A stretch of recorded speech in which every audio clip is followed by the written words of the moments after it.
welcome back, everybody, to the PBA Super Clash. Sean Rash versus Jason Belmonte here at Thunderbolt Lanes in Allen Park, Michigan, just outside of Detroit. Let's take a look at the Geico Championship recap.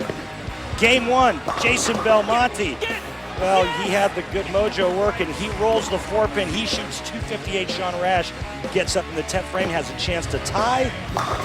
It's a ring 10. Jason Belmonte takes a 20-pin lead going into game 2. Now both players start off red hot, each starting with 7 straight strikes. Then all of a sudden, a little trouble. Not so much for Sean Rash as he doesn't roll the 9-pin, but Jason Belmonte here in the 10th frame could have increased his lead. Instead, it was a 2-4-10 split and an open frame, and that's what takes us now to only a 3-pin match. Remember, it's 3-game total pin match. Jason Belmonte, his lead now reduced to just 3 pins over Sean Rash. Here we are starting game 3, the final game of this Super Clash, or as my panel of experts like to call it, the grudge match. And it's a good one. This is shaped up to be a pretty good grudge match. Players haven't jawed at each other throughout the first 2 games. Do you expect it happening in this game?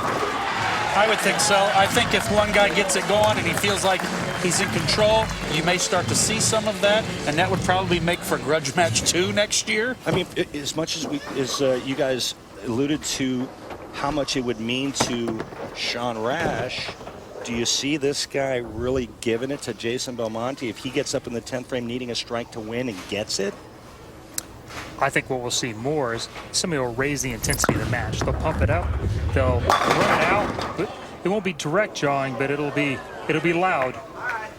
And there was a ball change, Tommy, on the right lane for Belmonte. And remember the last shot that he threw on that lane in game 2, 2-4-10. Here's the ball change. The pins didn't cooperate with this shot, though. You can see it farther right than that shot where he left the 2-4-10, still leaves a 7-pin. Yeah, it looks like he switched balls to a stronger ball and moved farther left, which is the right move for a higher rev rate on this pattern, to move farther left and up shell to be able to get it to blend it off. Yeah, for sure. The more core there, I think, will allow him to get it to the right. That one didn't seem to have nearly as much trouble picking up. However, it's going to have to go through the pins a little better than that. It's still further down the lane than Sean's is, and Sean's is the ideal reaction on that short pattern.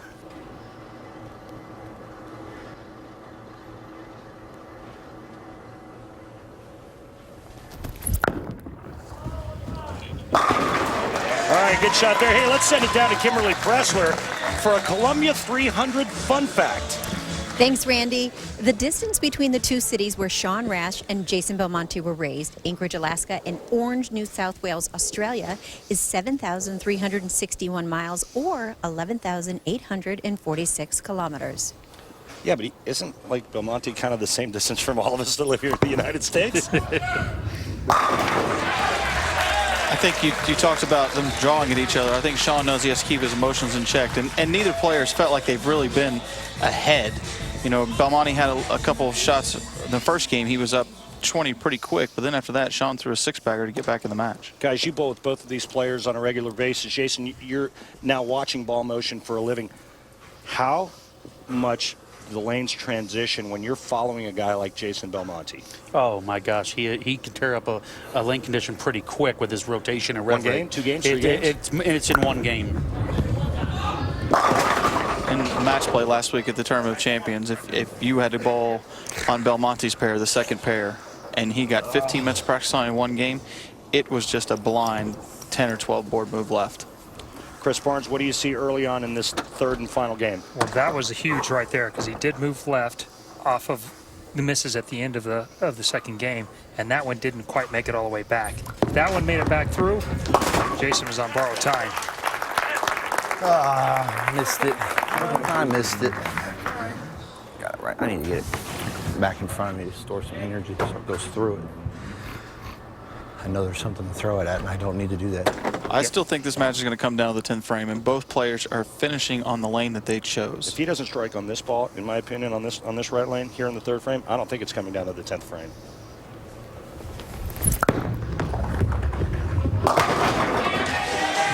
What do you think, guys? A little iffy, a little shady reaction on that lane thus far? It's better, but that's the same miss that missed the pocket last game. So it's a better ball change for him, and if he can get away with that hit, the key will be he's still going to throw one at the gutter faster here somewhere. What's the adjustment? I mean, this is cheetah. You should have friction to the right. Do you go to a stronger ball? For me, I would move my feet like 2 left and leave my eyes the same and try to get to that spot quicker, but get it there from farther in. So if he misses farther right, moves in and misses farther right on the right lane, it hooks harder? It'll hook back farther. Okay. But if he misses in with that move, 210.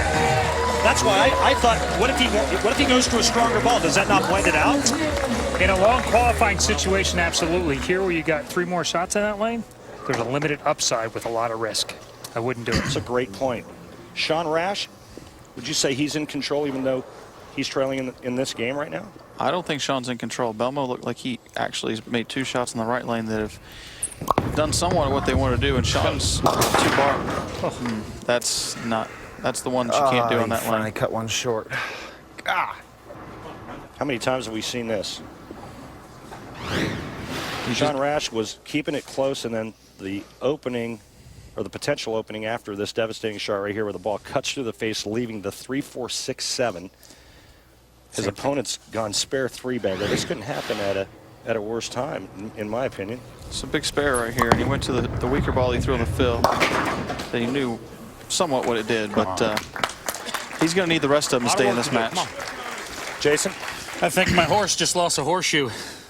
He needs to rally the troops here right now because you cannot let Belmo get out to a big lead. Good shot. Is the mindset for Sean Rash now, for me to have any chance of winning, I have to strike out? Sheet. He knows he has to sheet.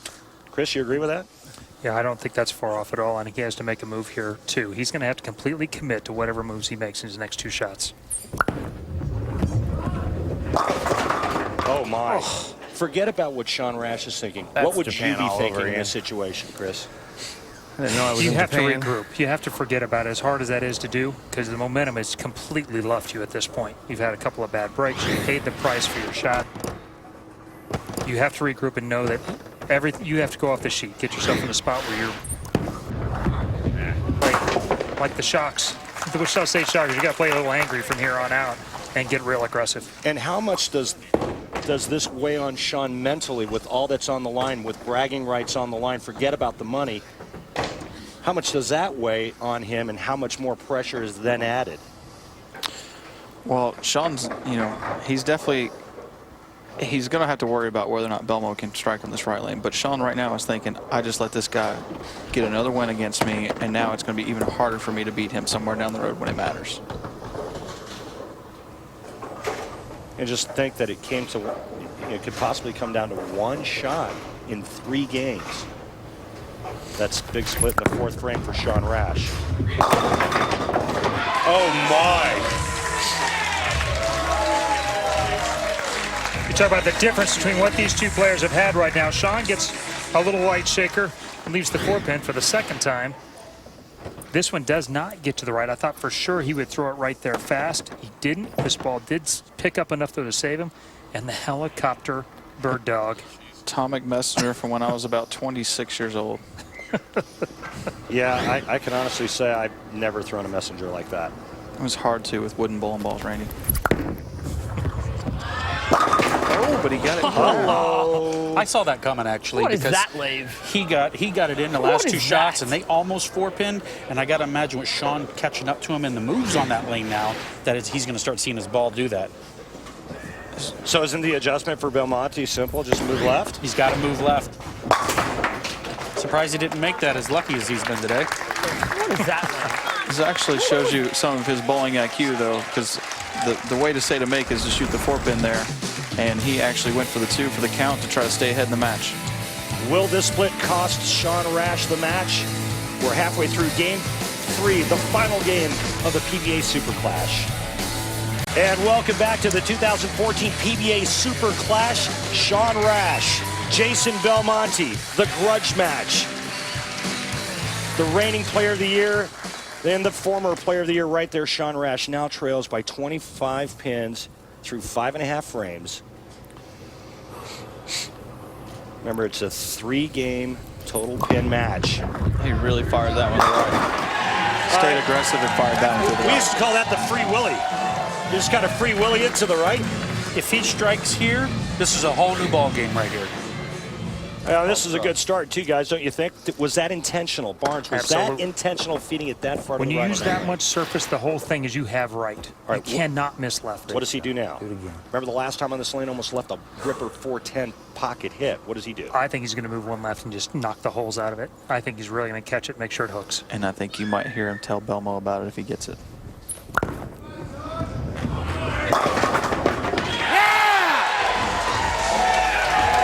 How's that one look? What do you think? Right as always, Tommy Jones. Jason Couch, what do you think about that hit there? He knew in that spot that he had to strike, and he was lined up. Just got a little unfortunate last shot. This is going to be a great finish. Watch the pin carry here. Head pin going to the sidewall, and I mean really quick across the lane into the 10 pin. Now what's happening on that right lane with that ball? At first it looked like it was laboring to hook back, then all of a sudden he started to look a little bit more comfortable, and now the last couple shots finished dead flush. Yeah, that one got right a little bit. He still hasn't thrown one right quick. That one borderline on. If he gets it there any quicker than that, it's going high. The one that labored just actually got in between. It just never got started up quick enough. Remember the last time on this left lane he split. Yeah, this is the couple boards left. That was just a really good shot right there. That's all So you he can say. makes the move left. What does he do with his target? Does he move his target in with it? I think that was probably a 1-and-1, or if not, maybe a 2-and-1. And who knows, in these two-handers, they might have moved forward too. A guy, Belmonte moves. He makes a 1-and-1 move. These guys out here, you're constantly trying to stay ahead of the transition, and he might be moving 1-and-1 anyways in that frame, even if he didn't go high the last one. Folks, what we mean by that, what we mean by a 1-and-1 move is the player will move one board left with his feet and one board left with his target. That's what, when you hear the players talk about the adjustments, a 2-and-1, a 3-and-1, it always starts with the feet first and the target second. Down 15 with 2 frames to go. He has to strike right now if he wants to win this match. Has to. Yeah. I predicted. Last time he caught a handful of it. He did. I think with this one, if he does strike here, he'll probably be quiet and just go sit down on the bench and hope he has a chance. Took a re-rack. Good thing or a bad thing? I think it was a good thing. He's a high emotion player, and I think he was just trying to calm his emotions right there. Jason Couch, you're nodding your head yes. All he's doing right there is controlling his adrenaline and his emotions. Hardest thing to do in this situation is get everything slowed down. Wes had a hard time with it last week. Took a little extra time.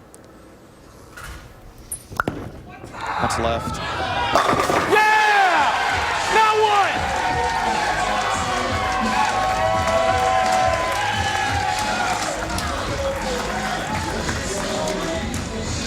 Take that. The only player Throw we've it that heard from good. in this match has been Sean Rash. We talk about who it meant more to. You guys alluded that it probably means more to this guy, and that's pretty obvious.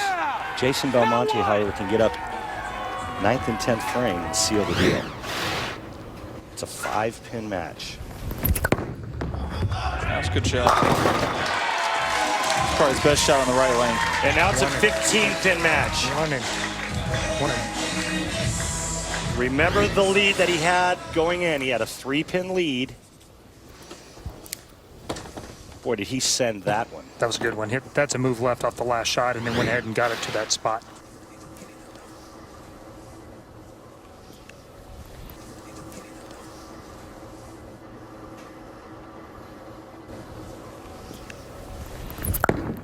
Strike and seal the deal.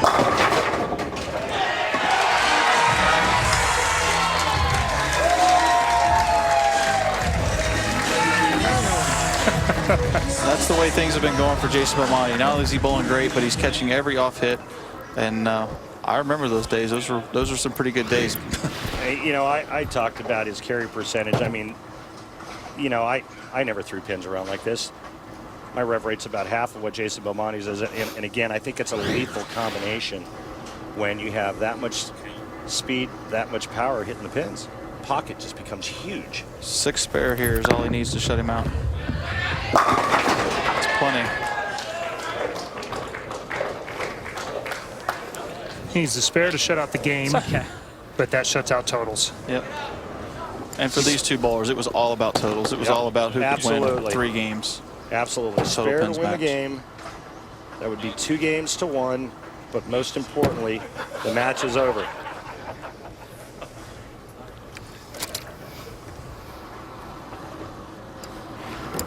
A little ironic that Belmo went to the water bottle, but maybe that's what got us here. Yeah, it's kind of what started this. What most people remember anyway.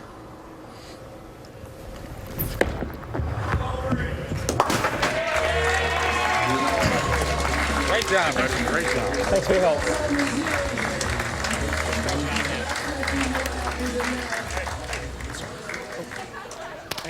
Don't leave the beast hanging. Wes Malott, runner-up to Jason Belmonte last week at the Tournament of Champions. Hey, I don't know if it's an omen or not. It's Super Bowl Sunday. It's been a super Sunday for Jason Belmonte. Boy, he had everything going right for him. He made the change. He made the ball change. He had a lot of things go his way. Sometimes it takes a little bit of both. And when you get it going your way, you have to take advantage. And he did do that. Without question. I think a lot of times you create your own luck. And, you know, and the pins know when it's leaving your hand the right way and you're not pinching it, the pins behave properly. You do, and he's got one of the best ball reps of all time down there. Dale Ballard helping made that ball change on the right lane. A couple years ago, Jason might not have made that ball change on the right lane. He might have stayed with the other one, and who knows what the outcome would have been. Well, a gutsy performance by Sean Rash. He's going to fall just a little bit short, 25 pin difference. You got to go back to that fourth frame. Yeah, the 6-2 there and the 6-2 there in the fourth. You're absolutely right, Randy. That was the backbreaker for him. And it wasn't like he missed a move. It was a bad shot. All right, guys, let's send it down to Kimberly Pressler with Sean Rash and Jason Belmonte. Sean, that was the tough loss for you. This one is personal. What's running through your mind right now? Look, I bowled a very good game, a great three-game set. I made one mistake. You can't make mistakes against great players, and Jason's a great player just like the rest of our tour. And, you know, he took full advantage of the opportunity. It was a great match.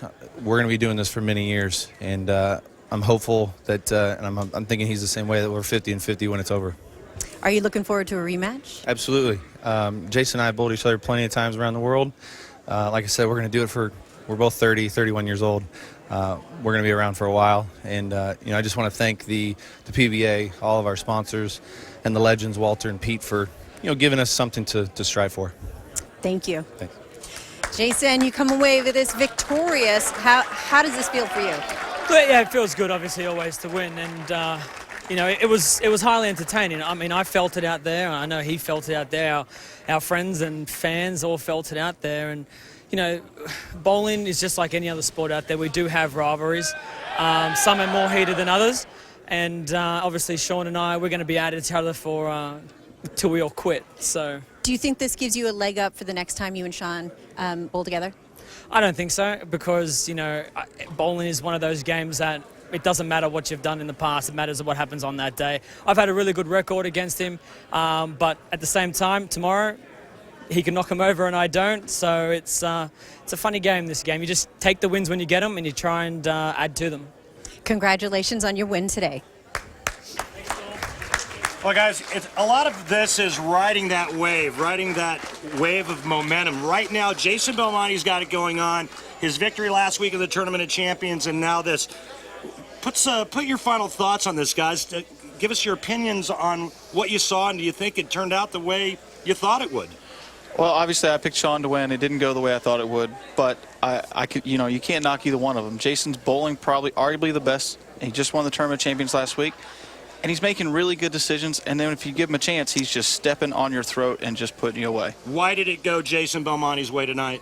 Jason got a break, you know, a couple breaks early in the second match, and then Sean made the one bad shot on his lane. And if you make a bad shot on the lane that you get a choice on, it normally doesn't work out very good for you on the PBA Tour. All right, Tommy, thanks. Jason? Well, you know what? I picked Sean as well. I thought they both performed well when they needed to. The one errant shot in the middle of the match, the third game, really changed things around for Sean. I think that kind of let the air out of the balloon, if you will. And you know what? They both bowled great today, and I guess I got to be wrong once in a while. Chris? Well, I think actually the mistakes early in games 1 and 3 for Sean, really turned things around. He was always chasing. It's a hard thing to do when you're bowling the guy who's the hottest on tour. And so no matter how many good shots he made, he was never, ever ahead in the match. Chris, and the most important thing, really the only thing that matters, is that you and I were correct in our predictions. Guys, I want to thank you so much for being a part of this. It was great working with you and great listening to your expert analysis and your insight. It was just an incredible opportunity. Thank you so much for being with us. Let's send it down to Mike J. Laneside. Mike? Coming up next, the CP3 PBA Remix. A look back at 5 years of NBA star Chris Paul's celebrity bowling event. Lots of great moments there, so stay tuned. The very first PBA Super Clash featured the two best players on the planet, Shawn Rash and Jason Belmonte. And when the dust settled, it is the reigning Player of the Year Belmonte who walks away victorious. For Randy Peterson and our expert panelists, along with Kimberly Pressler, this is Mike Jakubowski wishing you a great Super Bowl Sunday. Stay tuned next for the CP3 PBA Remix.